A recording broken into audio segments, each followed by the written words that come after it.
Good morning, everybody. Hello, my dear students. I am Chandrasekhar, a lecturer, Sri Vinayaka High School, Venipalli, Honnadi Taluk, Davangere district. Today,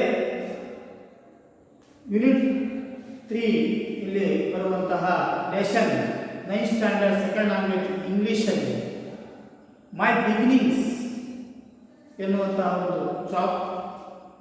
this lesson written by Kapil Dev ಅನ್ನುವಂಥದ್ದು. ಈ Kapil Dev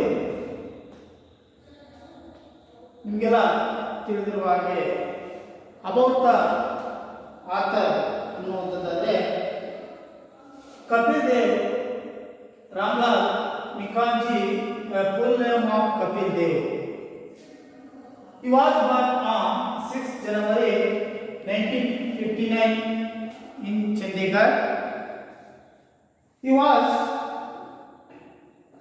India's greatest all-rounder. In his capacity, Indian cricket team won the 1983 World Cup. In his autobiography, Straight from the Heart, Kapil narrated has a childhood experience about the author. Kapil Dev ಇವರು ಒಬ್ಬ ಭಾರತ ಕಂಡಂತಹ ಶ್ರೇಷ್ಠ cricket ಪಟು ಅನ್ನುವಂಥದ್ದು. ಇವರ ಒಂದು ಪೂರ್ಣ ಹೆಸರು ರಾಮ್ಲಾಲ್ ನಿಖಾಂಜಿ ಅನ್ನುವಂತಹ ಇವರ ಒಂದು ಪೂರ್ಣ ಹೆಸರನ್ನ ಹೊಂದಿದ್ದಾರೆ. ಇವರು ಹುಟ್ಟಿದಂತಹ ಒಂದು ಇಸ್ವಿ ಅಂತಂದ್ರೆ ಆಗಸ್ಟ್ ಜನವರಿ 5 ಜನವರಿ 1959ರಲ್ಲಿ ಚಂಡೀಗಢ ಇಲ್ಲಿ ಹರಿಯಾಣದಲ್ಲಿ ಇವರು ಜನಿಸ್ತಾರೆ. He was Indian greatest all rounder in the captaincy. ಇವರು ಕ್ರಿಕೆಟ್ ಅಲ್ಲಿ ಒಬ್ಬ ಆಲ್ರೌಂಡರ್ ಆಗಿ ಆಟವನ್ನು ಆಲ್ರೌಂಡರ್ ಅಂದರೆ ಇವನ್ನು ಒಳ್ಳೆ ಬ್ಯಾಟ್ಸ್ಮನ್, ಒಳ್ಳೆ ಬೌಲರ್ ಆ್ಯಂಡ್ ಒಳ್ಳೆ ಕೀಪರ್ ಅಂತವರಿಗೆ ಆಲ್ರೌಂಡರ್ ಆಟಗಾರ ಅಂತ ಹೇಳ್ತಾರೆ. ಇವರು Indian cricket team own the 1983 world cup. ನೋಡಿ, ನಮ್ಮ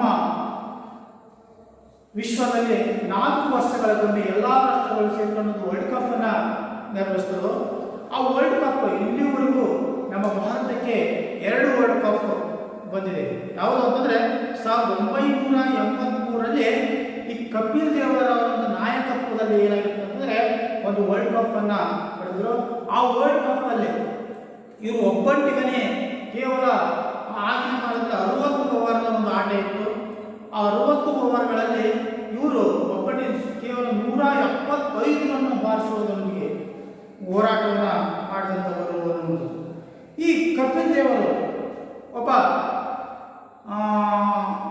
ಫಾಸ್ಟ್ ಬ್ಯಾಟ್ಸ್ಮನ್ ಆಗಿರ್ಬೋದು, ಅಂದರೆ ವೇಗವಾಗಿ ಬ್ಯಾಟ್ಸನ್ನು ಬಾರಿಸೋದು. ಹೀಗೆ ಮಿಡ್ಲ್ ಆರ್ಡರ್ನಲ್ಲಿ ಆಟವನ್ನು ಆಡುವಂತಹ ಒಬ್ಬ ಕ್ರಿಕೆಟ್ ಪಟು ಅನ್ನುವುದು. ನಂತರ ಇವರಿಗೆ 2002ರಲ್ಲಿ ಒಂದು ವಿಜಯನ್ ಎನ್ನುವಂತಹ ಒಂದು ಪ್ರಶಸ್ತಿಯು ಸಹ ಇವರು ಪಡೆದುಕೊಂಡಿದ್ದಾರೆ. ಇವರ ಒಂದು ಆಟೋಬಯೋಗ್ರಫಿ ಅಂದರೆ ಬಯೋಗ್ರಫಿ ಅಂದರೆ ಬೇರೆಯವರ ಒಂದು ಜೀವನ ಚರಿತ್ರೆ, ಆತ್ಮಚರಿತ್ರೆ.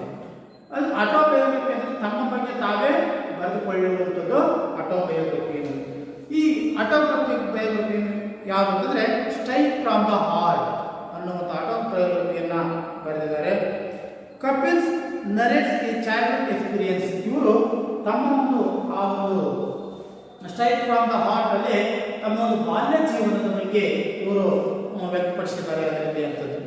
ತದನಂತರ ನಮ್ಮ ಭಾರತಕ್ಕೆ ಇಲ್ಲಿವರೆಗೂ ಮೊಟ್ಟ ಮೊದಲ ವಿಶ್ವಕಪ್ ತಂದು ಕೊಟ್ಟವರು ಕಪಿಲ್ ದೇವ್. ನಂತರ 2011ರಲ್ಲಿ ಮಹೇಂದ್ರ ಸಿಂಗ್ ಧೋನಿಯವರು 2ನೇ ಒಂದು ವಿಶ್ವಕಪ್ ಅನ್ನು ತೆಗೆದುಕೊಂಡರು. ಮತ್ತು 2020 ವಿಶ್ವಕಪ್ ಅನ್ನು ಸಹ 2007 ಮಹೇಂದ್ರ ಸಿಂಗ್ ಧೋನಿನೇ ಒಂದು ಪಡೆದುಕೊಂಡರು. ಆ ಕಪಿಲ್ ದೇವರು ಆಗಿನ ಸಂದರ್ಭದಲ್ಲಿ ಅತಿ ಹೆಚ್ಚು ಟೆಸ್ಟ್ನಲ್ಲಿ ವಿಕೆಟ್ ಪಡೆದಂಥ ಆಟಗಾರ ಮತ್ತು 5,000ಕ್ಕಿಂತ ಹೆಚ್ಚು ರನ್ ಬಾರಿಸಿದಂಥ ಒಬ್ಬ ಶ್ರೇಷ್ಠ ಕ್ರಿಕೆಟ್ ಪಟು ಕಪಿಲ್ ದೇವರು. ಹೀಗೆ ಆ ಕಪಿಲ್ ದೇವರು ನಮ್ಮ ಭಾರತಕ್ಕೆ ಮೊಟ್ಟ ಮೊದಲ ಒಂದು ಏನು ವರ್ಲ್ಡ್ ಕಪ್ಪನ್ನು ತಂದುಕೊಟ್ಟಂಥವರು. ಇವರು ತಮ್ಮ ಆಟೋ ಬಯೋಗ್ರಫಿಯಲ್ಲಿ ಏನು ಹೇಳ್ಕೊಂಡಿದ್ದಾರೆ ಅನ್ನುವಂಥದ್ದನ್ನು ಮೈ ಬಿಗಿನಿಂಗ್ಸ್ ಅನ್ನುವಂತಹ ಒಂದು ಚಾಪ್ಟರ್ ನೋಡೋಣ. Okay my dear students, open your text book, page number 46. I will read the lesson looking at the carefully. Okay.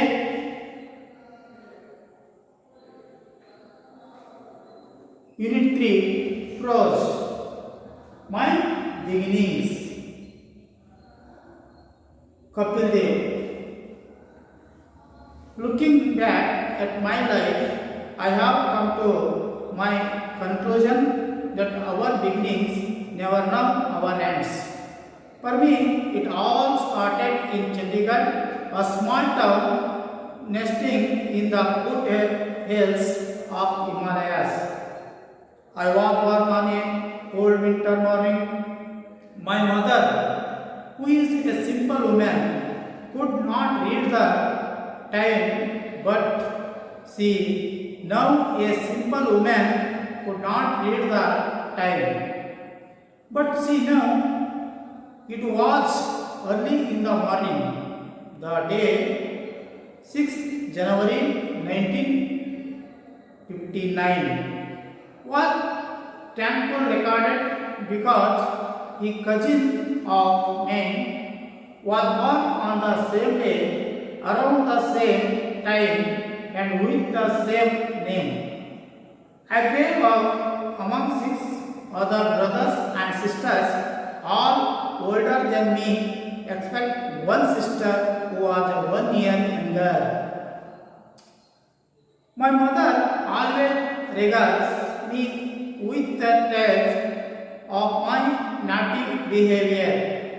She claimed she never managed to control me, but I do admit that right from the very beginning, I found it hard to sit still.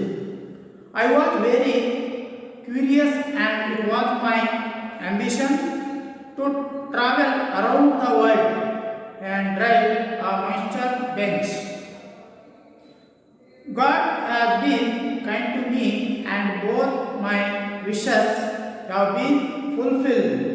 But at that time, 25 years ago, the dream seemed like castles in the air. I spent my childhood like all the other children around me, trying to bunk school and save up enough money to go to a new movie and have a plate of chicken chow mein with my friends. If we were very broke or tired, we would among ourselves by breaking the fruit of our neighbor's tree. I remembered one particular lady who lived down the road from us. We had a beautiful garden. We see took great pride in. In it, she had papaya and pomegranate trees. I now sympathize with her, but in those days most of our time was spent planning now to get into her garden and pick the fruit of the trees. In fact, one day we had climbed over the wall of one perch on the tree. When the lady walked out with some guests, she was entertaining them for a tea right under the papaya tree. There were 2 of us on the tree and 2 others on the road on the other side of the wall. The 2 fortunate ones who had been outside run away, but my friend and I had to sit still for nearly 2 hours till the tea party ended. That was the day I discovered the that papayas can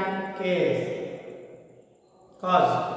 I had a hard time explaining it to my mother, but I got even the next day when our neighbors went to Delhi of a couple of days. She had 92 pomegranates on the tree in her garden. She counted them every day because she knew we were up to mischief. As soon as her back was turned, we took down all 92 and whatever we could and distributed the rest. I remembered the wall opening of gut from my mother when she was told about it on the neighbor's return.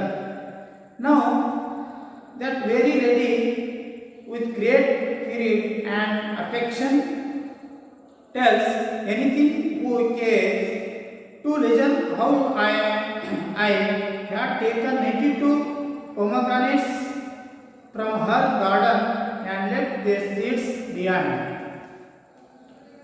The other really naughty things I remember doing is riding the police horses that were left in the open green area to graze. A few of my friends and I would go there regularly and try to ride them. They were police horse, not used to clumsy children scrambling onto them, but dissipate innumerable falls and many a fight. I learned to ride and control a horse. In fact, even today, I am quite comfortable on a horse without a saddle, as that was a way I had taught myself to ride. Once we had learned to master the horse, there was one I became particularly attached to. We became more courageous and ventured out of the fenced area with the horses. Nobody would have noticed except for the fact that I bit up more than I could chew. I decided to take the horse home and house him in our back garden, which was about 700 square feet in size. The horse could probably have been tethered there, but I hadn't anticipated the struggle I would have in getting the animal through the tiny pipe of food to food doorway. We were cut within minutes of our arrival. The hours of courses was due returning and the trading I received from my father discouraged my venturing near the grazing fields again. I was never very studious and always prepared to spend my time playing games and participating in the athletics where I could use up my energy. I went to a small local school that had few cricketing facilities. The games they offered at that time were basketball, football, table tennis, and hockey. Probably because all they required was a ball, a couple of sticks, and a net. I was fairly good at all games, especially good at athletics, but dreamed of becoming a footballer. I worked hard at that game and was selected to play for my school. Fortunately, all my friends were interested in played cricket and they continued me to change my game. That is a decision I will always be grateful to them for, as they unconsciously introduced me to the game for which I was made. Slowly, almost imperceptibly, I switched from one game to the other and began to spend a lot of my time on the cricket field. Naturally, I played in a number of inter-school tournaments and came to be noticed as a promising lad in the local press. But it was all merely fun to start with. I could never have imagined where cricket would lead me, and certainly no plans then of becoming a professional at all. Okay? ಇಲ್ಲಿ ಮೈ beginnings ಅನ್ನುವಂಥದ್ದು. ಮೈ beginnings ಅಂದರೆ ನನ್ನ ಪ್ರಾರಂಭ, ಅಂದರೆ ಕಪಿಲ್ ದೇವರ ಒಂದು ಜೀವನ ಹೇಗೆ ಪ್ರಾರಂಭವಾಯಿತು ಅನ್ನುವಂಥದ್ದು ಅವರ ಒಂದು ಆಟೋಗ್ರಾಫಿಯಲ್ಲೇ ಬರೆದಿದ್ದಾರೆ. ಏನು ಬರೆದಿದ್ದಾರೆ ಅನ್ನುವಂಥದ್ದನ್ನು ನಾವಿಲ್ಲೇ ನೋಡೋಣ. Looking back at my life, I have come to the conclusion that our beginnings never know our ends. ಇಲ್ಲಿ ನನ್ನ ಜೀವನದ ಒಂದು ಹಿಂದಿನ ಜೀವನದ ಬಗ್ಗೆ ನಾನು ಇಲ್ಲಿ ನೋಡಿದರೆ, ನಾನು ಅವರ ಜೀವನದ ಒಂದು ಬಾಲ್ಯ ಜೀವನದ ಬಗ್ಗೆ ಹೇಳ್ತಾರೆ. Looking back at my life, I never come to conclusion. Conclusion ಅಂದರೆ ಅಂತ್ಯ ಅನ್ನೋದು, ಅಂದರೆ ಪ್ರಾರಂಭದಿಂದ ಅಂತ್ಯದವರೆಗೂ ಇದು ಏನು ಇತ್ತು ಅನ್ನೋದ್ರ ಬಗ್ಗೆ ಅವರಿಗೆ ಹೇಳ್ತಾರೆ. ನೆವರ್ ನೌ ಆ್ಯಂಡ್ಸ್, ಇದು ಯಾವಾಗ ಕೊನೆ ಆಯಿತು ಅನ್ನೋದು ಅವ್ರಿಗೆ ಅರ್ಥ ಇಲ್ಲ. For me, it all started in Chandigarh, a small town nestling in the foothills of Himalaya. ಹರಿಯಾಣದ ಚಂಡೀಗಢದಲ್ಲಿ ಇವರು ಏನು ಮಾಡ್ತಾರೆ, ಒಂದು ಹಿಮದಿಂದ ಆವೃತವಾದಂಥ ಸುಂದರವಾದ ಹಿಮಾಲಯ ಪರ್ವತ ಶ್ರೇಣಿಯ ಒಂದು ಇದರಲ್ಲಿ ಇವರು ಜನಿಸ್ತಾ ಇದ್ದಾರೆ. ಇದು ಎ ಸ್ಮಾಲ್ ಟೌನ್, ಚಂಡೀಗಢದ ಒಂದು ಸಣ್ಣ ಪಟ್ಟಣದಲ್ಲಿ ಇವರು ಜನಿಸ್ತಾರೆ. I was born on a cool winter morning. ನಾನು ಹುಟ್ಟಿದ್ದು ಯಾವಾಗ ಅಂದರೆ ಒಂದು ತಂಪಾದಂತಹ ಒಂದು ವಿಂಟರ್ ಸೀಸನ್, ಚಳಿಗಾಲದ ಅವಧಿಯಲ್ಲಿ ಇವರು ಬೆಳಗಿನ ಜಾವ ಜನಿಸ್ತಾ ಇದ್ದಾರೆ ಅಂತೆ. ಮೈ ಮದರ್ ಅವರು ಅಂದರೆ ಕಪಿಲ್ ದೇವರ ತಾಯಿ ಅಂದರೆ who is A simple women, ಒಬ್ಬ ಸರಳವಾದಂತಹ ಮಹಿಳೆ, ಅಂದರೆ ಅಷ್ಟು ಓದು ಬರ ಬರದೇ ಇದ್ದಂತಹ ಒಂದು ಮುಗ್ಧ ಮಹಿಳೆ ಅಂತ. Could not read and time that, ಆ ಸಮಯದವರೆಗೆ ಓದಲಿಕ್ಕೆ ಬರಲಿಕ್ಕೆ ಏನೂ ಬರ್ತಾ ಇರಲಿಲ್ಲ. But C now what early morning, ಅಂದರೆ ಅವಳಿಗೆ ಗೊತ್ತಿತ್ತು ಇವನು ಕಪಿಲ್ ದೇವರು ಬೆಳಿಗ್ಗೆ ಜಾವ ಜನಿಸಿದ್ದ ಅನ್ನೋದು ಅವ್ರಿಗೆ ಮಾತ್ರ ಹೇಳ್ತಾ ಇದ್ದಂತೆ. ದ ಡೇಟ್ ಅಂದರೆ ಅವರ ಹುಟ್ಟಿದ ಒಂದು ದಿನಾಂಕ 6 ಜನವರಿ 1959, ಅಂದರೆ 1959 ಜನವರಿ 6ರಂದು ಇವರು ಆ ಒಂದು ಹಿಮಾಲಯ ಪರ್ವತ ಶ್ರೇಣಿಯ ಒಂದು ಚಂಡೀಗಢ ಎಂಬಲ್ಲಿ ಜನಿಸ್ತಾ ಇದ್ದಾರೆ. Was thankfully recorded because a cousin of May was born on the same day, around the same time and with the same name. ನೋಡಿ, ಇನ್ನೊಂದು ಹೇಳ್ತಾರೆ ಅವರು ಕಜಿನ್ಗೆ ಥ್ಯಾಂಕ್ಸ್ ಹೇಳ್ತಾರೆ. ಯಾಕೆ ಥ್ಯಾಂಕ್ಸ್ ಹೇಳ್ತಾರೆ, ಇವರು ಹುಟ್ಟಿದಂತಹ ಒಂದು ದಿನಾಂಕ, ತಿಂಗಳು, ವರ್ಷ ಅನ್ನೋದು ಏನು ಗೊತ್ತಿರಲಿಲ್ಲ.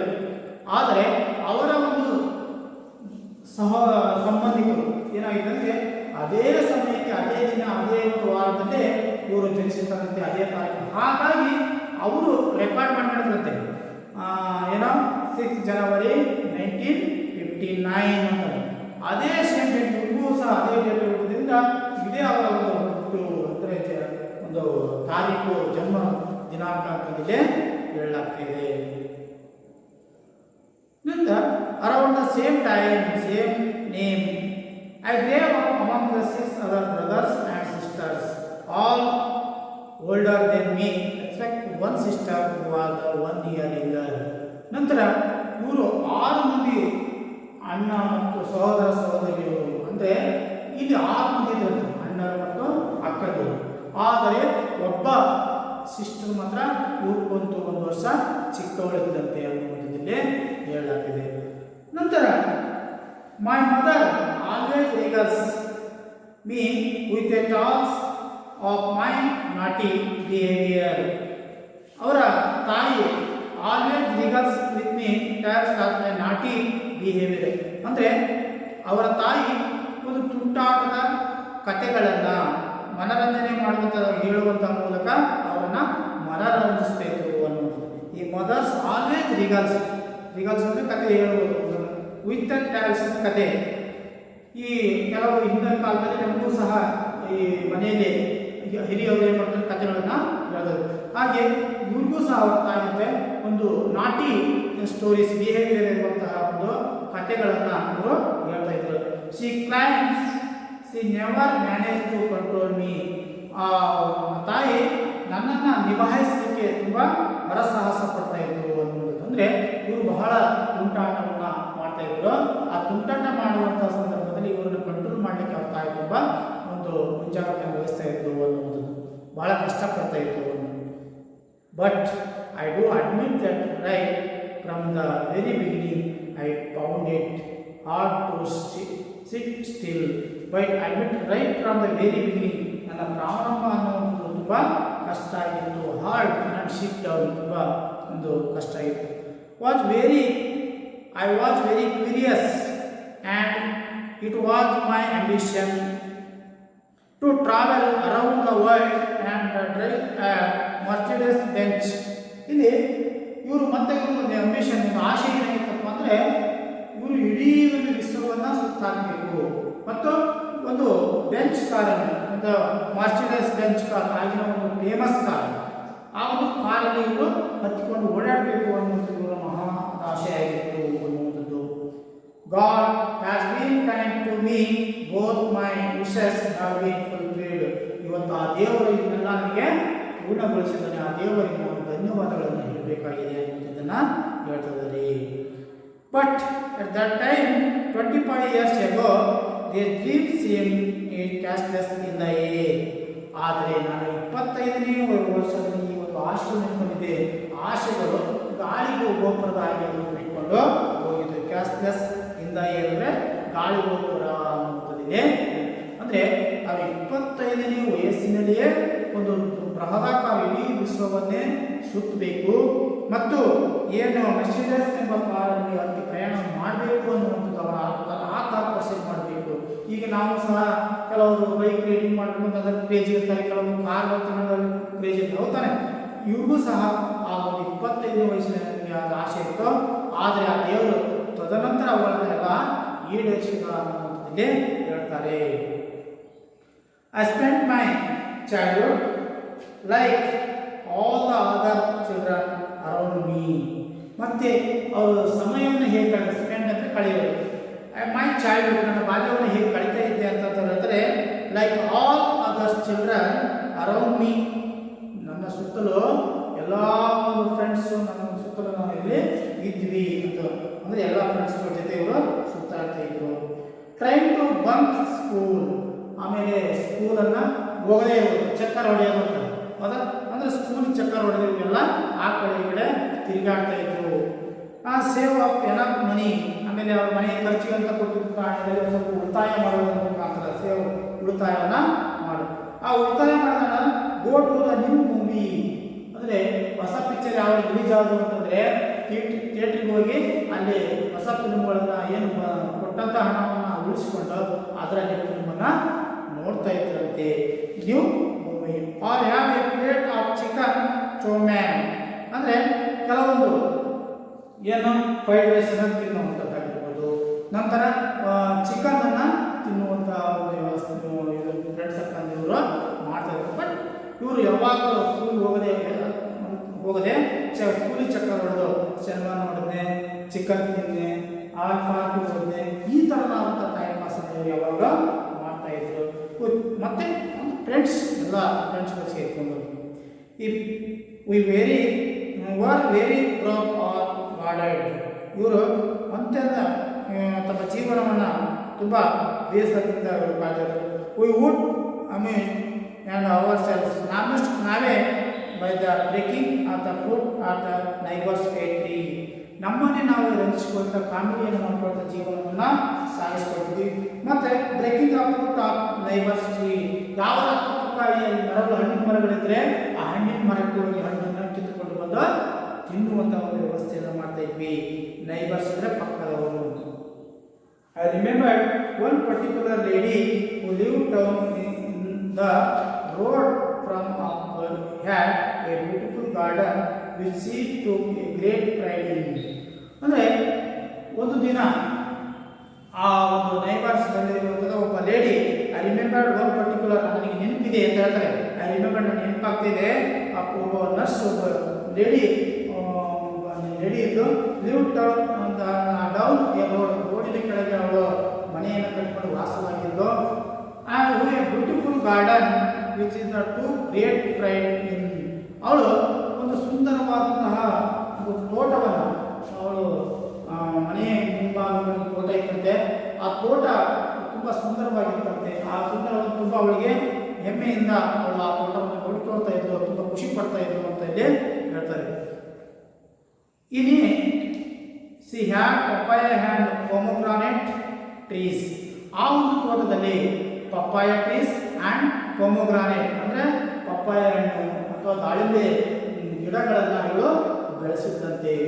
I know sympathise with her. ಆದರೆ ಅವಳ ಬಗ್ಗೆ ಸ್ವಲ್ಪ ನಮಗೆ ಸಹಾನುಭೂತಿ, ಸಿಂಪಥೈಸ್ ಮೀನ್ಸ್ ಸಹಾನುಭೂತಿ ಅನ್ನುವಂಥದ್ದಿದೆ. But in those days most of our time was spent planning how to get into her garden and pick the fruit and trees. ಅವಾಗ ಇವರು ಏನು ನೋಡ್ತಾ ಇದ್ರು ಹಣ್ಣನ್ನು ನೋಡಿ ತಿಳ್ಕೊಳಕ್ಕಾಗ್ತದೆ. ಅವಾಗ ಪ್ಲಾನನ್ನು ಮಾಡ್ತಾ ಇದ್ರು, ಸತತವಾಗಿ ಪ್ಲಾನನ್ನು ಮಾಡುವ ಮುಖಾಂತರ ಆ ಒಂದು ಏನು ಗಾರ್ಡನ್ನಿಂದ ಏನು ಆ ಒಂದು ಪಪ್ಪಾಯ ಹಣ್ಣುಗಳಾಗಿರ್ಬೋದು, ಆಮೇಲೆ ದಾಳಿಂಬೆ ಹಣ್ಣುಗಳನ್ನು ಯಾವಾಗ ಕಿತ್ಕೊಂಡು ತಿನ್ನೋಣ ಅನ್ನುವಂಥದ್ದು ಯಾವಾಗಲೂ ಪ್ಲಾನನ್ನು ಮಾಡ್ತಾ ಇದ್ರಂತೆ ಅನ್ನುವಂಥದ್ದು. ಇನ್ಫ್ಯಾಕ್ಟ್ ಒಂದು ದಿನ ಅದು ಒಂದೇ ಅನ್ಕೊಂಡಾಗ ಒಂದು ದಿನ ಬಂದಂತೆ, we had climb over wall and were perched on the tree when a lady walk out with the some guests. ಅಲ್ಲಿ ಗೆಸ್ಟ್ ಅಂದರೆ ಅತಿಥಿಗಳು ಅಲ್ಲ, ಕೆಲವು ಅವ್ರ ಮನೆಗೆ ಲೇಡಿ ಮನೆಗೆ ಅತಿಥಿಗಳು ಬಂದಾಗ ಸ್ವಲ್ಪ ಹೊತ್ತು ಅಲ್ಲೆಲ್ಲ ವಾಕ್ ಮಾಡ್ತಾ ಇರುವಂಥ ಸಂದರ್ಭದಲ್ಲಿ ಅವರು ಆ ಗೋಡೆಯ ಪಕ್ಕದಲ್ಲಿ ಇವರು ಹೋಗ್ತಾ ಇದ್ರಂತೆ. ಆ ಗೋಡೆಯ ಹತ್ರ ಒಂದು ಪಪ್ಪಾಯ ಗಿಡ ಇರ್ತಂತೆ, ಅದನ್ನು ಹತ್ತಬೇಕು ಅಂತ ಇವರು ಏನು ಮಾಡ್ತಾರೆ, ಪ್ಲಾನ್ನ ಮಾಡಿದ್ರು. ಆಮೇಲೆ ಹತ್ತಿದ ಮೇಲೆ ಶಿವಾಯ ಎಂಟರ್ಟೈನಿಂಗ್ ಅಂದರೆ tea right under a papaya tree. ಇವ್ರು ಏನು ಮಾಡಿದ್ರು ಅಂದರೆ ಆ ಗೋಡೆಯ ಪಕ್ಕದಲ್ಲಿರುವಂತಹ ಮರಕ್ಕೆ ಇಬ್ಬರು ಹತ್ತಿದ್ರಂತೆ, ಇನ್ನಿಬ್ಬರು ಆ ಗೋಡೆಯ ಪಕ್ಕದಲ್ಲಿ ಆ ಗೋಡೆಯ ಹತ್ರ ಉಳ್ಕೊಂಡಿದ್ರಂತೆ. ಆ ಉಳ್ಕೊಂಡಂಥ ಸಂದರ್ಭದಲ್ಲಿ ಆ ಪಪ್ಪಾಯ ಗಿಡದ ಹತ್ರನೇ ಈ ಗೆಸ್ಟ್ಗಳು ಬಂದಂಥ ಸಂದರ್ಭ ಅಲ್ಲೇ ಒಂದು ಟೇಬಲ್ ಹಾಕಿ ಏನು ಮಾಡಿದ್ರು ಅಂತಂದರೆ ಟೀ ಪಾರ್ಟಿಯನ್ನು ಅರೇಂಜ್ ಮಾಡಿದ್ರಂತೆ. So the entertaining they tea right under a papaya tree ಅನ್ನೋದು. There were two of us on the tree, ಇಬ್ಬರು ಮರದ ಮೇಲೆ ಇದ್ರಂತೆ. And two others on the road, ಇಬ್ಬರು ರೋಡಿನ ಪಕ್ಕದಲ್ಲಿ ಇದ್ದರು. ಸೈಡ್ ಆನ್ ದ ವಾಲ್, ಗೋಡೆಯ ಪಕ್ಕದ ರೋಡಿನಲ್ಲಿ ಇದ್ದರು. ದ ಟೂ ಫಾರ್ಚುನೇಟ್, ನಮ್ಮಿಬ್ಬರದು ದುರಾದೃಷ್ಟವಾದ. Ones who had been outside run away, but my friends, ನನ್ನ ಫ್ರೆಂಡ್ಸು ಅದೃಷ್ಟವಾದ ಅವರಿಬ್ಬರು ಏನು ಮಾಡಿದ್ರು, ಅವ್ರು ಅಲ್ಲೇ ಆಗಿದ್ದಂತ ಹೋಗ್ಬಿಟ್ರು. And I had to sit still for nearly 2 hours. ನಾನು ನನ್ನ friend till a tea party ended. ನಾನು ನನ್ನ ಫ್ರೆಂಡು ಸುಮಾರು 2 ಗಂಟೆಗಳ ಕಾಲ ಆ ಟೀ ಪಾರ್ಟಿ ಮುಗಿಯುವವರೆಗೂ ನಾನು ಆ ಮರದ ಮೇಲೆ ಕುಳಿತುಕೊಂಡಿದ್ದೀವಿ ಎನ್ನುವುದನ್ನಲ್ಲಿ ಹೇಳ್ತಾ ಇದೆ. That was the day I discovered the rat that the papaya seed can cause. ಈ ನನಗೆ ಅವತ್ತೇ ತಿಳಿತು ಈ ಪಪ್ಪಾಯ ಹಣ್ಣಿನ ಗಿಡದಿಂದ ಬರುವಂತಹ ಹಾಲು ಅಥವಾ ಏನು ಒಂದು ದ್ರವ ಇರುತ್ತಲ್ಲ, ಆ ದ್ರವ ಕೈ ನಮಗೆ ಅದು ಗಾಯಗಳಾಗ್ತದೆ ಅನ್ನೋದು ನಮಗೆ ಅವತ್ತು ಗೊತ್ತಾಯಿತು ಅನ್ನುವಂಥದ್ದಲ್ಲಿ ಹೇಳ್ತದೆ. I had a hard time explaining it to my mother, but I got given the next day when our neighbors went to Delhi for a couple of days. ಇಲ್ಲಿ ಇವುಗಳನ್ನು ಈ ಮಾಡಿದ ಕೆಲಸಗಳ ಬಗ್ಗೆ ತಾಯಿಗೆ ಎಕ್ಸ್ಪ್ಲೇನ್ ಮಾಡೋಕ್ಕೆ ಸ್ವಲ್ಪ hard time explaining it to my mother, but I got even next day when our neighbours went to Delhi couple of days. ತಿರುಗಿ ಮಾರನೇ ದಿನ ಏನು ಮಾಡಿದ್ರು, ಈ ಡೆಲ್ಲಿಗೆ 2 ದಿನ ಈ ಲೇಡಿ ಏನು ಮಾಡ್ತಾರೆ ಎಲ್ಲ ಜೊತೆ 2 ದಿನ ಡೆಲ್ಲಿಗೆ ಹೋಗ್ತದಂತೆ. ಹೋದ ನಂತರ ಹೋದ ಮೇಲೆ ನೆಕ್ಸ್ಟ್ ಡೇ ಏನು ಮಾಡ್ತಾರೆ ಅಂತಂದರೆ Delhi, she had 92 pomegranates on the tree in her garden. ಅವಳ ಒಂದು ತೋಟದಲ್ಲಿ ಸುಮಾರು 92 ದಾಳಿಂಬೆ ಹಣ್ಣುಗಳಿರುವಂತೆ. She counted them every day because now we were up to my check. ಅವ್ರಿಗೆ ಗೊತ್ತಿತ್ತಂತೆ ಇಲ್ಲಿ ಕಾಡಿದ್ದಾರೆ ದಿನಾಲು ಕಿತ್ಕೊಂಡು ಹೋಗಿ ಅಂತ ಡೈಲಿ ಆ ಪೊಮಗ್ರಾನೇಟ್ ಅಂತಂದರೆ ದಾಳಿಂಬೆ ಹಣ್ಣುಗಳಲ್ಲಿ ಇವರು ಡೈಲಿ ಕೌಂಟ್ ಮಾಡ್ತಾ ಇದ್ದಂತೆ. ನೋಡಿ ಎಷ್ಟು ಇದು. As soon as her back was turned, we took down all 92 that act whatever we could and described the rest. ಆಮೇಲೆ ಇವ್ರು ಏನು ಮಾಡಿದ್ರು ಅಂದರೆ ಅವುಗಳನ್ನು ಕಿತ್ಕೊಂಡು ಬಂದು as soon as her back to turn, we took down 92 eat whatever we could and described to rest. ಆಮೇಲೆ ತದನಂತರ 92 ಹಣ್ಣುಗಳನ್ನು ಕಿತ್ತುಕೊಂಡು ಬಂದು ತನಗೆ ಎಷ್ಟು ಬೇಕಾಗ್ತದೆ ಎಂದು ಉಳಿದವರಿಗೆ ಬೇರೆಯವರಿಗೆ ಹಂಚಿದ್ರಂತೆ ಅನ್ನೋದು.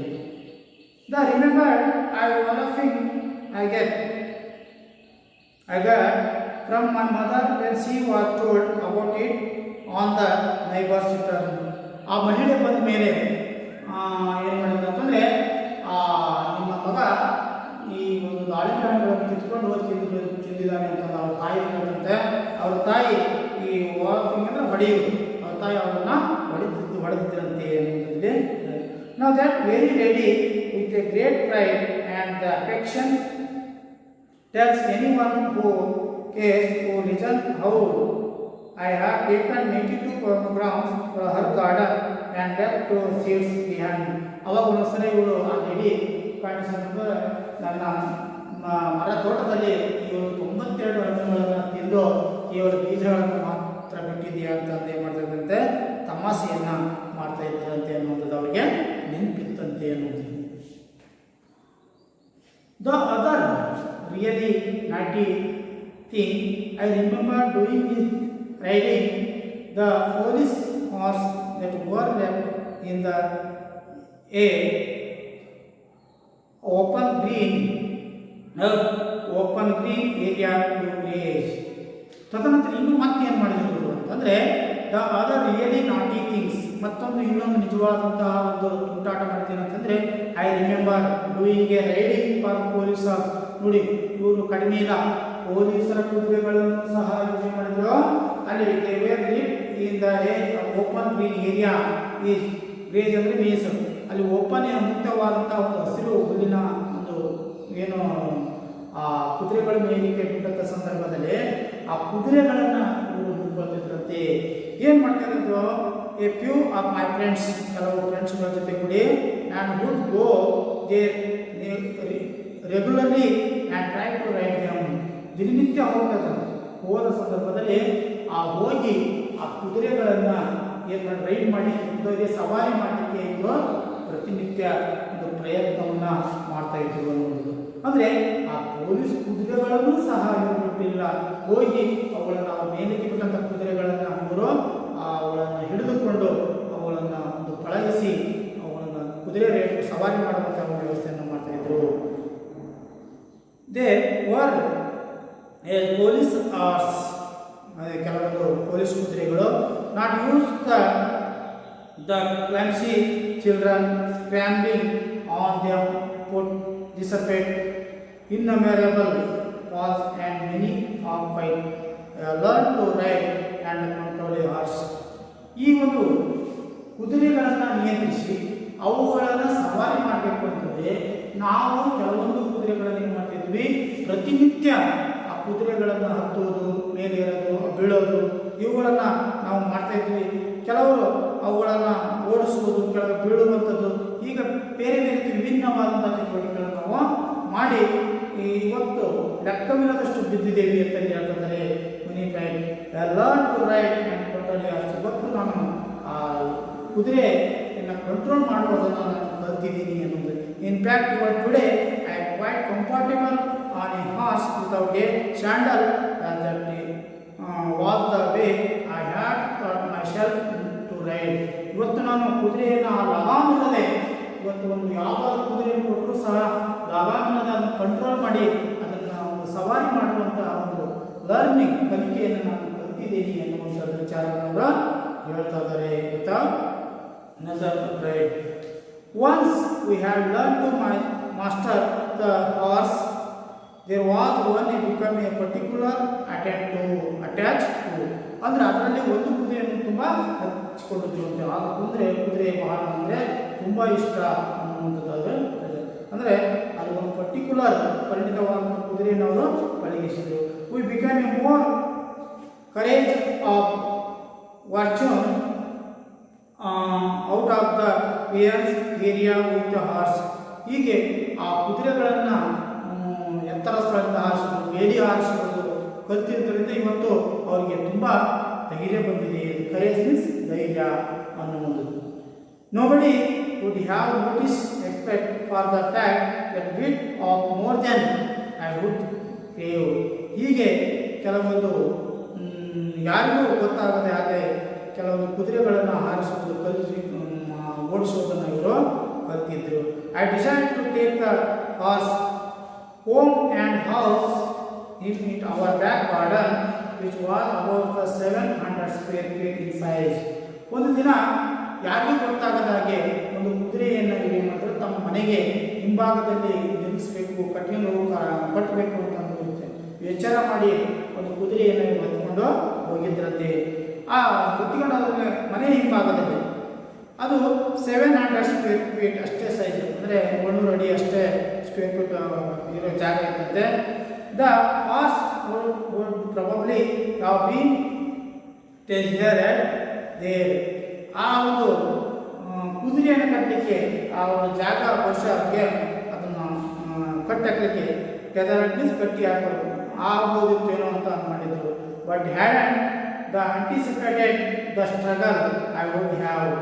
ಅಂದರೆ ಆ ಅನಿಶ್ಚಿತದಿಂದ ಅದರ ಬಗ್ಗೆ ಹೋರಾಡಿ, ಅಂದರೆ ಮನೆಯ ಬಾಗಿಲು ಒಳಗಡೆ ಅದನ್ನು ಕಳಿಸ್ಲಿಕ್ಕೆ ತುಂಬ ಕಷ್ಟ ಆಗ್ತಾಯಿದೆ. ಯಾಕೆ ಅಂತಂದರೆ ಆ would have getting the animal travel the tiny 5.5 foot, ಸುಮಾರು 5.5 ಫೂಟು, 2 ಫೂಟ್ ಡೋರ್ವೇ, 2 ಫೂಟಲ್ಲ, ಇದು ಸ್ವಲ್ಪ ದೊಡ್ಡದಾಗಿತ್ತು ಅನ್ನುವಂಥದ್ದು. ಅಂತಹ ಒಂದು ಸೈಜಿನ ಕುದುರೆ ಅದನ್ನು ಮನೆ ಒಳಗಡೆ ಕರ್ಕೊಂಡು ಹೋಗೋದಕ್ಕೆ ತುಂಬ ಕಷ್ಟ ಆಗ್ತಾ ಇತ್ತು ಅನ್ನುವಂಥದ್ದಲ್ಲಿ we work within minutes of our arrival. ಕೆಲವೇ ನಿಮಿಷಗಳ ಕಾಲ ನಾನು ಅಲ್ಲಿ ತೆಗೆದುಕೊಂಡು ಹೋದೆ. I receive from my father this courage my nurturing near the magic fields again. ಮತ್ತೆ ನಮ್ಮ ಫಾದರ್ ಅದನ್ನು ಬೈದು ನನಗೆ ಮತ್ತೆ ಏನು ಮಾಡಿದ್ರು, ಇದನ್ನು ಮಾಡೋಕ್ಕೆ ನಾನು ಏನು ಮಾಡಿದೆ, ಆ ಕುದುರೆಯನ್ನು ಮತ್ತೆ ಅದು ವಾಪಸ್ ಆ ಫೀಲ್ಡ್ಗೆ ಹೋಯಿತು, ಇನ್ಮೆ ಹೋಯಿತು ಅಂತಂದಲ್ಲಿ ಹೇಳುತ್ತೆ. I was never very studies and always prepared to spend my time playing games and participating in athletics where I could use of my energy. ಮತ್ತು ಇವರು ಯಾವುದರಲ್ಲಿ ಸಮಯ ಹೆಚ್ಚಿಕೊಳ್ತಾ ಇದ್ದರೆ ಶಾಲೆಯಲ್ಲಿ ಕಲಿಯೋದಕ್ಕಿಂತ ಹೆಚ್ಚು ಆಟಗಳನ್ನು ಆಡುವುದಕ್ಕೆ ಹೆಚ್ಚು ಸಮಯವನ್ನು ಕಳೀತಾ ಇತ್ತು. It was never very studies, ಅಂದರೆ ಬಹಳ ಅಭ್ಯಾಸಕ್ಕೆ ಎಂದಿಗೂ ತಿಳಿಸ್ಕೊಂಡಿಲ್ಲ. Always prepared to spend my time playing games, ಅಂದರೆ ಅತಿ ಹೆಚ್ಚು ಸಮಯವನ್ನು ಎಲ್ಲಿ ಕಳೀತಾ ಇದ್ರು ಅಂದರೆ ಈ ಒಂದು ಆಟವನ್ನು ಆಡಲಿಕ್ಕೆ ಸಮಯವನ್ನು ಹೆಚ್ಚು ಕಳೀತಾ ಇದ್ರು. And participating in the athletics ಅಂದರೆ ಅನೇಕ ಈ ಆಟೋಟಗಳಲ್ಲಿ ಅವರು ಭಾಗವಹಿಸುವಂಥ ಕೆಲಸವನ್ನು ಮಾಡ್ತಾ ಇದ್ರು. ಅವರ good use of my energy, ಇದರಿಂದ ನಾನು ಏನಾಗಿದೆ ಆಟ ಆಡೋದಕ್ಕೆ ಹೆಚ್ಚು ಶಕ್ತಿವಂತನಾಗಿದ್ದೀನಿ. ಐ ವೆಂಟ್ ಟು ಆ small local schools and few cricketing facilities. ಮತ್ತು ಎಲ್ಲಿ ಕ್ರಿಕೆಟ್ ಫೆಸಿಲಿಟಿ ಇರ್ತಲ್ಲ ಅಂತ ಗ್ರೌಂಡ್, ಬಾಲ್, ಬ್ಯಾಟು, ಸ್ಟಂಪು, ವಿಕೆಟ್ಗಳು ಇದ್ದಂಥ ಸಂದರ್ಭದಲ್ಲಿ ಅವುಗಳೇ ಇದ್ದಂಥ, ಆಮೇಲೆ ಕೆಲವೊಂದು ಸ್ಕೂಲ್ಗಳಲ್ಲಿ ಗ್ರೌಂಡ್ ಇರಲ್ಲ. ಆದರೆ ಕೆಲವು ಸ್ಕೂಲ್ಗಳಲ್ಲಿ ಕೆಲವು ಏನು ಆಟಿಕೆ ಸಾಮಾನುಗಳು ಆಟಗಳು ಹೋಗಿ ಆ ಒಂದು ಆಟಗಳನ್ನು ಆಡ್ತಾ ಇದ್ರು. The games they offered at that time were basketball, football, table tennis and hockey, probably because all they required was a ball, a couple of sticks and a net. ಎಲ್ಲಿ ನೆಟ್ಟು, ಬಲೆಗಳು ಇರುವಂಥದ್ದು, ಸ್ಟಿಕ್ಸ್ಗಳು ಇರುವಂಥದ್ದು, ಆಮೇಲೆ ಕೆಲವೊಂದು ಬಾಲ್ಗಳು, ಈಗ ಅಗತ್ಯ ಇರುವಂತಹ ಸ್ಥಳದಲ್ಲಿ ಇವು ಏನು ಮಾಡ್ತಿದ್ರು ಅಂತಂದರೆ ಬಾಸ್ಕೆಟ್ಬಾಲ್ ಆಡುವಂತಹ ಸ್ಥಳಗಳು, ಬಾಸ್ಕೆಟ್ಬಾಲ್ ಆಡೋದು, ಫುಟ್ಬಾಲ್ ಆಡುವಂಥದ್ದು, ಟೇಬಲ್ ಟೆನ್ನಿಸ್ ಆಡೋದು, ಟೇಬಲ್ ಟೆನ್ನಿಸು, ಹಾಕಿ, ಇಂತಹ ಆಟಗಳನ್ನು ಇವರು ಬಹುಶಃ ಆಡ್ತಾ ಇದ್ರು. ಅಂದರೆ ಒಂದೊಂದು ಸ್ಕೂಲಲ್ಲಿ ಒಂದೊಂದು ಥರ ಗ್ರೌಂಡ್ಗಳು ಇರ್ತಾ ಇದ್ವು. ಅವರು ಹೋಗಿ ಏನು ಮಾಡ್ತಿದ್ರು ಅಂದರೆ ಆ ಒಂದು ಆಟಗಳನ್ನು ಅವರು ಆ ಗ್ರೌಂಡ್ಗಳಲ್ಲಿ ಆಡುವಂಥ ಒಂದು ವ್ಯವಸ್ಥೆಯನ್ನು ಇವರು ಮಾಡ್ತಾ ಇದ್ರು. Sticks and net, I was fairly good at all games. ಹೌದಾ? ಇವರು ಮತ್ತೇನು ಮಾಡ್ತಾ ಇದ್ರು, ಈ ಫೇರ್ಲಿ ಗುಡ್ ಆಲ್ ಗೇಮ್ಸ್, ಎಲ್ಲ ಆಟಗಳಲ್ಲಿ ಹೆಚ್ಚು ಚೆನ್ನಾಗಿ ಪ್ರಾಕ್ಟೀಸ್ ಮಾಡೋದು. ಕೆಲವರು ಆಟ ಒಂದು ಆಟ ಆಡಬೇಕು, ಇನ್ನೊಂದು ಆಟ ಆಡಬಾರ್ದು. ಆದರೆ ಕಪಿಲ್ ದೇವ್ ಪ್ರತಿಯೊಂದು ಆಟವನ್ನು ತುಂಬ ಇಂಟ್ರೆಸ್ಟ್ ಹಾಕಿಕೊಂಡು ಕಲಿಯಾಗ್ಬಿಟ್ರು ಆಟ ಆಡಲಿಕ್ಕೆ ಇವರು ಕೆಲವೊಂದು ಲೋಕಲ್ ಸ್ಟಾರ್ಗಳಲ್ಲಿ ಹೋಗ್ತಾ ಇದ್ರು. ನಂತರ ಎಕ್ಸ್ಪೆರಿಮೆಂಟ್ಲಿ ಗುಡ್ ಅಥ್ಲೆಟಿಕ್ಸ್, ಅಸಾಧಾರಣವಾಗಿ ಇವರು ಒಬ್ಬ ಶ್ರೇಷ್ಠ ಕ್ರೀಡಾಪಟುವಾಗಿ ಹೊರಹೊಮ್ಮುತ್ತಾರೆ. But dream of become a footballer, ಅವರ ಕನಸು ಏನಾಗಿತ್ತಂದರೆ ಫುಟ್ಬಾಲರ್. ಅಂದರೆ ಈಗ ನಾವು ಸಹ ಕೆಲವೊಂದು ನೀವು ಕೇಳಿದಾಗ ಹೇಳ್ತೀರಿ, ನಾವು ಟೀಚರ್ ಆಗಬೇಕು, ನಾನು ಡಾಕ್ಟರ್ ಆಗಬೇಕು, ನಾನು ಈ ಥರ. ಆದರೆ ಕಪಿಲ್ ದೇವ್ ಅವರು ಒಬ್ಬ ಶ್ರೇಷ್ಠ ಫುಟ್ಬಾಲ್ ಆಟಗಾರ ಆಗಬೇಕು ಅನ್ನೋದವರು ತಿಳ್ಕೊಂಡಿದ್ರು ಅನ್ನೋದು. I worked hard at that game and was selected to pay for my school. ಇಲ್ಲಿ I worked as a footballer in the football work ಏನು I worked for the game and was selected was for my name school. ಒಂದು ದಿನ ಇವರು ಶ್ರೇಷ್ಠ ಆಟಗಾರನಾಗಿ ಇಲ್ಲಿ ಹೊರಹೊಮ್ಮುತ್ತಾರಂತೆ. Work hard at the game and was selected for my school. ಅವರ ಶಾಲಾ ವತಿಯಿಂದ ಒಬ್ಬ ಆಟಗಾರರಾಗಿ ಅವರು ಸೆಲೆಕ್ಟ್ ಆಗ್ತಾರೆ. Fortunately all my friends were interested in and play cricket and they continued me and change my game. ಆದರೆ ಇವರು ಒಬ್ಬ ಶ್ರೇಷ್ಠ ಫುಟ್ಬಾಲ್ ಆಟಗಾರರಾಗಿ ಹೊರಹೊಮ್ಮಬೇಕು ಎಂದು ಸೆಲೆಕ್ಟ್ ಆಗಿದ್ರಂತೆ. ನಂತರ ಅವ್ರ ಫ್ರೆಂಡ್ಸ್ಗಳು ಕ್ರಿಕೆಟ್ ಆಡಲಿಕ್ಕೆ ಹೆಚ್ಚು ಇಂಟ್ರೆಸ್ಟ್ ಇರ್ತಂತೆ. ಹಾಗಾಗಿ ಅವರೂ ಸಹ ಕ್ರಿಕೆಟ್ ಆಟವನ್ನು ಆಡುವಂಥವರನ್ನು ಮನ ಪರಿವರ್ತಿಸಿದ್ರಂತೆ. Play cricket and they continue me to change my game. ಹಾಗಾಗಿ ಅವರು ಹೇಳಿದ್ದಕ್ಕೆ ನಾನು ಏನು ಮಾಡಿದೆ, ಫುಟ್ಬಾಲ್ ಆಟವನ್ನು ಬಿಟ್ಟು ಕ್ರಿಕೆಟ್ ಆಟಗಳನ್ನು ಆಡಲಿಕ್ಕೆ ಪ್ರಾರಂಭಿಸಿದೆ. That is the decision I will always be grateful to them for. ಹಾಗಾಗಿ ನಾನು ಅವರಿಗೆ ತುಂಬ ಧನ್ಯವಾದಗಳನ್ನು ಅರ್ಪಿಸ್ತೀನಿ. As unconsciously introduced me to all the game for which I made. ಇದು ದುರದೃಷ್ಟ ನನ್ನ ಈ ಒಂದು ಆಟವನ್ನು ಬದಲಾಯಿಸೋದಕ್ಕೆ ನಾನು ಅವರಿಗೆ ಒಂದು ತುಂಬ ಥ್ಯಾಂಕ್ಸನ್ನು ಹೇಳಲಿಕ್ಕೆ ಇಷ್ಟಪಡ್ತೀನಿ. ಸೊ ಅಲ್ಲಿ almost impossibility is the switch from one game to other and began to spend a lot of my time on the cricket field. ಅಲ್ಲಿಂದ ಇಲ್ಲಿವರೆಗೆ ಅತಿ ಸೂಕ್ಷ್ಮವಾಗಿ ನಾನು ಏನು ಮಾಡಿದೆ, ನನ್ನ ಆಟವನ್ನು ಅತಿ ಹೆಚ್ಚು ಈ ಕ್ರಿಕೆಟ್ ಮೈದಾನದಲ್ಲಿ ನಾನು ಕಳೆಯಲಿಕ್ಕೆ ಪ್ರಾರಂಭಿಸಿದೆ. I played in a number of inter-school tournaments and came to be noticed the promising lad in the local press. ಹೀಗೆ ಅತಿ ಹೆಚ್ಚು ಕ್ರಿಕೆಟ್ ಆಡಲಿಕ್ಕೆ ಪ್ರಾರಂಭಿಸಿದ ನಂತರ ಇಲ್ಲಿ ಕೆಲವೊಂದು ಲೋಕಲ್ ಶಾಲೆಗಳಲ್ಲಿ ಇಂಟರ್ ಸ್ಕೂಲ್ಗಳಲ್ಲಿ ನಾನು ಒಂದು ಟೂರ್ನಾಮೆಂಟ್ ಪಂದ್ಯಾವಳಿ ಏರ್ಪಡಿಸಿದ್ರು. ಆ ಪಂದ್ಯಾವಳಿಯಲ್ಲಿ ನಾನು ಒಬ್ಬ ಭರವಸೆ ಬಾಲಕ ಅಂತ ನನ್ನ ಲೋಕಲ್ ಲೋಕಲ್ ಪತ್ರಿಕೆಗಳು ಹೊರಹೊಮ್ಮಿದವು ಅನ್ನುವುದು. ಈ notice promising and local fresh but it was all ನೆಸ್ಲಿ fun to start with. I could never have imagined what cricket would let me, and I recently had to my plans. Then I became a professional at all. ಹೀಗೆ ಅತಿ ಹೆಚ್ಚು ಈ ಒಂದು ಆಟವನ್ನು ಆಡ್ತಾ ನಾನು ಸಮಯವನ್ನು ಕಳೆದ್ರಿಂದ ಇಲ್ಲಿ ಇವತ್ತು ನನಗೆ ಈ ಒಂದು ಕ್ರಿಕೆಟಿಂದಲೇ ಒಂದು ದಾರಿಯಾಗಿ ನಾನು ಕಲ್ಪನೆ ಮಾಡಿಕೊಳ್ಳದ ರೀತಿಯಲ್ಲಿ ಇವತ್ತು ಕ್ರಿಕೆಟ್ ನನಗೆ ಒಂದು ಭಾಳ ಒಂದು ಬೆಳಗಿತು ಅನ್ನುವುದು. ಇವತ್ತು ವೃತ್ತಿಪರವಾದಂತಹ ಆಟವನ್ನು ಆಯಿತು, ಇವತ್ತು ಆ ಒಂದು ಅದ್ಭುತವಾದಂತಹ ಕ್ರಿಕೆಟನ್ನು ಆಡಿ ಇವತ್ತು ನಾನು ಒಬ್ಬ ಇಡೀ ವಿಶ್ವದಲ್ಲಿ ಒಬ್ಬ ಶ್ರೇಷ್ಠ ಆಟಗಾರ ಅನಿಸೋದಕ್ಕೆ ಕಲ್ಪನೆ ಮಾಡಿದ ದ ವರ್ಲ್ಡ್ ಕ್ರಿಕೆಟ್ ಡ್ಯಾಡ್ ದಾರಿ ಅನ್ನೋದಾಯಿತು.